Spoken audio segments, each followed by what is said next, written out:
बहुत समय पहले की बात है। एक जंगल में रहता था एक बाघ। जंगल में जो भी उसके सामने मिलता, उसने उसका शिकार कर लेता था। इसलिए जंगल के कोई भी जानवर उसके पास नहीं आते थे।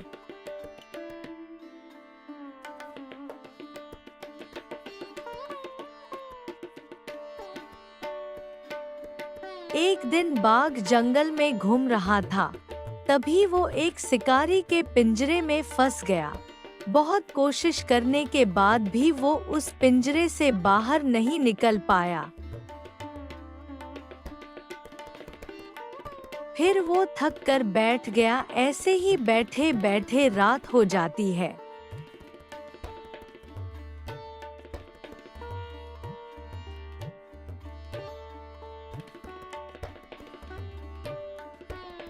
अगले दिन सुबह बाघ ने किसी से मदद मांगने का मन बनाता है।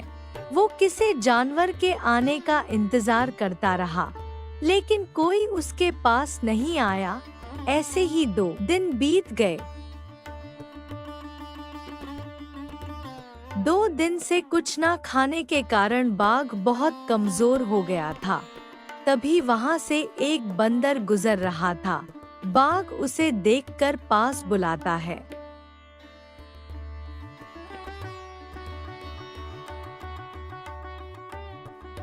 सुनो बंदर भाई, क्या तुम मेरी मदद करोगे? मेरी हालत बहुत खराब है बंदर भाई। बाघ भैया, आपकी हालत देखकर तो मुझे भी बहुत बुरा लग रहा है, लेकिन अगर मैं आपकी मदद करूंगा तो क्या भरोसा कि आप मुझे खा नहीं जाओगे, इसलिए मैं आपका मदद नहीं कर पाऊंगा। नहीं नहीं बंदर भाई, मैं आपको कैसे खाऊंगा? मैं अब शिकार करने की हालत में नहीं हूँ। मैं बहुत कमजोर हो गया हूँ। कृपया मुझे निकाल दो। ठीक है, लेकिन आप मुझे पहले वचन दो कि आप मुझे नहीं खाओगे। मैं तुम्हें वचन देता हूँ कि मैं तुम्हें नहीं खाऊंगा। कृपया करके दरवाजा खोल दो बंदर भाई। बाघ की बातें सुनकर बंदर पिंजरे के पास जाकर दरवाजा खोल देता है और बाघ बाहर आकर कहता है,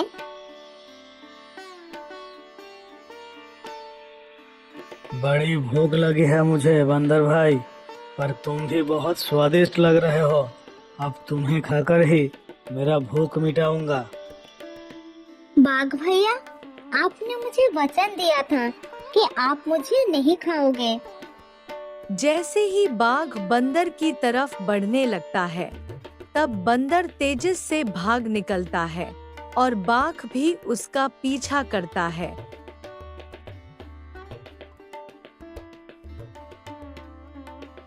भागते भागते बंदर को एक भालू दिखाई देता है। फिर वो उसके पास जाता है। बंदर को भागते देखकर भालू कहता है, अरे अरे बंदर भाई, घबरा कर कहाँ भाग रहे हो? जरा रुको, सांस लो। मेरी जान बचाओ, मेरे पीछे एक बाघ आ रहा है, वो मुझे खा जाएगा। अरे बाप रे, बाघ आ रहा है। अब मैं क्या करूं? मुझे भी भागना पड़ेगा। हाँ भाई, मैं क्या करूँ? बचा लो मुझे, मुझे अकेला छोड़कर मत जाओ। तुम एक काम करो, सीधे रास्ते से मत जाओ, इस रास्ते से भागो। ये क्या कह रहे हो? क्या तुम मेरी कोई मदद नहीं कर सकते? अरे भाई, मैं क्या मदद कर सकता हूँ? जल्दी भागो, बाघ तुम्हारे पीछे आ रहा है। बात करने का समय नहीं है, जल्दी भागो।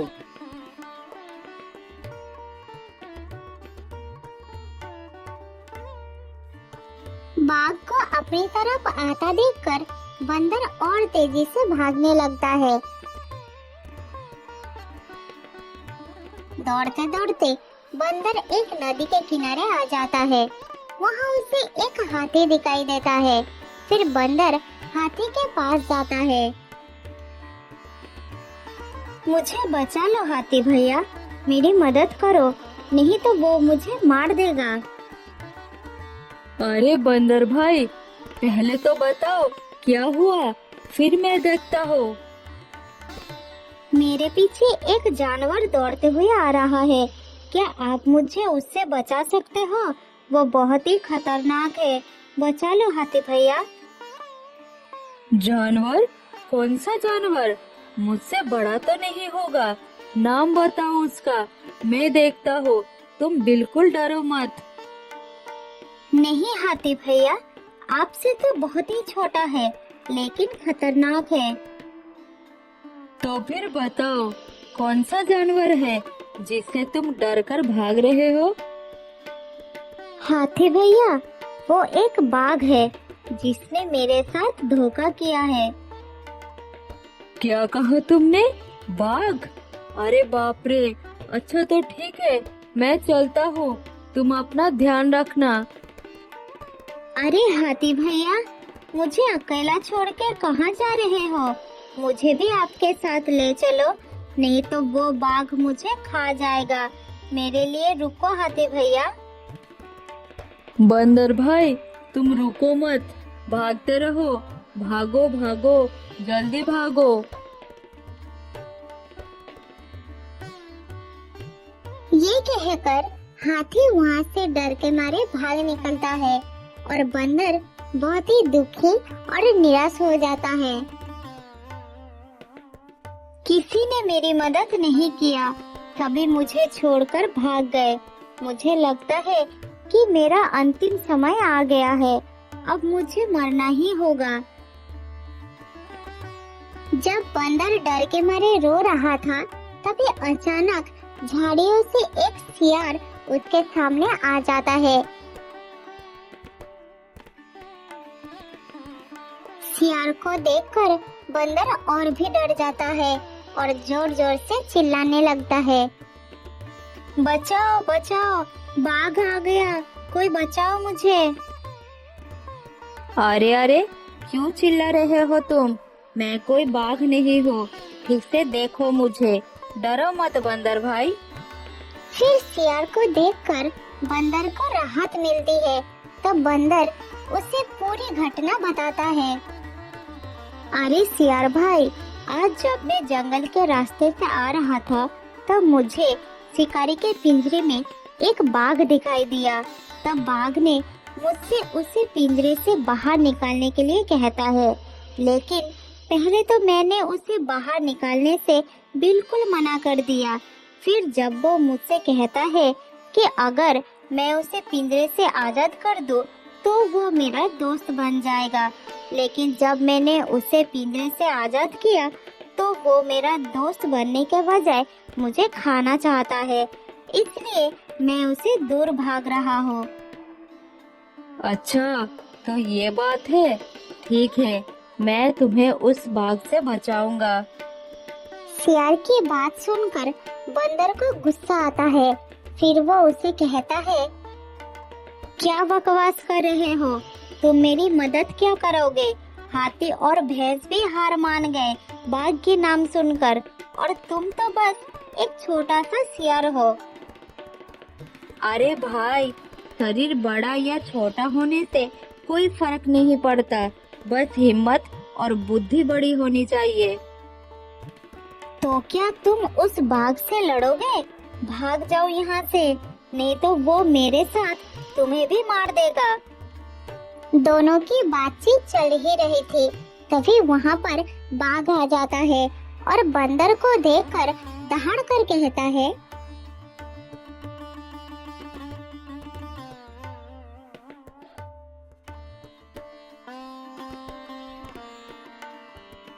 मूर्ख बंदर, तो तुम यहाँ हो।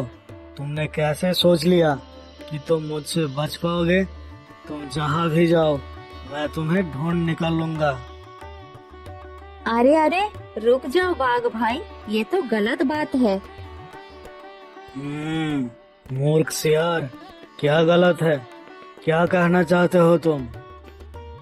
यही कि बंदर ने आपकी जान बचाई उस शिकारी से लड़कर, और आप उसे ही खाना चाहते हो। क्या शिकारी से लड़कर?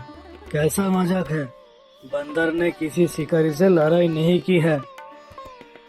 क्या मतलब? मैं समझा नहीं। असल में हुआ क्या था बाघ भैया? बाघ सियार को फिर सारी बात समझाता है। सब सुनकर सियार कहता है, अच्छा, तो बाघ भैया आपने ही बंदर की मदद की। बेवकूफ सियार, नहीं, उसने मेरी मदद की। मैं नहीं समझा बाघ भैया, क्या आप मुझे वहाँ ले जाकर समझाओगे? अच्छा ठीक है, चलो मेरे साथ।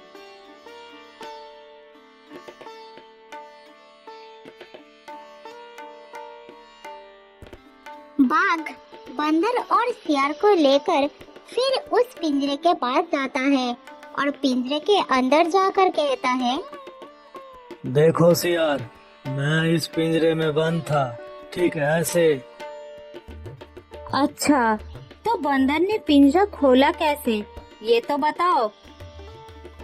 तुम्हें इतना भी समझ नहीं आता बेवकूफ सियार? ये देखो, मैंने पिंजरा बंद कर दिया। अब तुम लगाओ बाहर से इसका ताला। सियार ने जल्द ही पिंजरे के पास गया और ताला लगा दिया। लो, लगा दिया ताला। हाँ ठीक है, अब बंदर आकर इसको खोलेगा। और हाँ, लगा दिया ना ताला। अब हम इस पिंजरे को नहीं खोलेंगे बाघ भैया। अरे खोलो इसे, खोलो इसे। बंदर भाई, निकालो मुझे इस पिंजरे से। बाघ भैया, आप तो सबसे बड़े बेवकूफ निकले। अब रहो इसके अंदर। अच्छा तो बाघ भाई, अब हम चलते हैं, तुम अंदर आराम करो। नहीं नहीं, खोलो इसे, खोलो इसे बंदर भाई। मैं तुम्हें नहीं खाऊंगा। मैं अब सच में तुम्हारा दोस्त बन जाऊंगा बंदर भाई। फिर बाघ को पिंजरे में बंद करके बंदर और सियार खुशी खुशी वहाँ से चले जाते हैं। मुझे माफ कर दो सियार भाई, मैंने तुम्हें छोटा और कमजोर समझा। अरे भाई, शरीर बड़ा या छोटा होने से कोई फर्क नहीं पड़ता, बस बुद्धि बड़ी होनी चाहिए। शुक्रिया मेरे दोस्त, मैं आगे से किसी में भी छोटा या बड़ा होने का भेदभाव नहीं करूँगा। उस दिन के बाद से वो दोनों बहुत अच्छे दोस्त बन गए।